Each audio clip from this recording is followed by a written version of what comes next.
এত মোটা একটা শিকল আমি রেখেছিলাম এখানে, কিন্তু আমার সাইকেলটি রেখেছিলাম। আর এই মোটা শিকলটা কিন্তু তারা 5 সেকেন্ডও লাগে নাই কাটতে। আমি সিসি ক্যামেরার যে ভিডিও ছিল সেই ভিডিওর মাধ্যমে দেখতে পাই।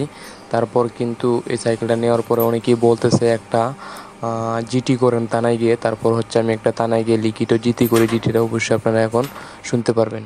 ওয়ারি থানায় গিয়ে চিঠিটা লিখি, মানে অভিযোগপত্রটি লিখে এখানে লিখেছিলাম যে আমি একজন ছাত্র, আমার দৈনন্দিন জীবনের সাইকেলটা আমাকে খুবই উপকার করত।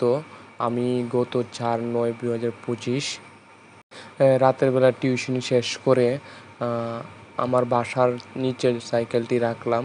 তারপর পরের দিন রোজ শুক্রবারে এসে দেখি সাইকেলটি যথাস্থানে নেই।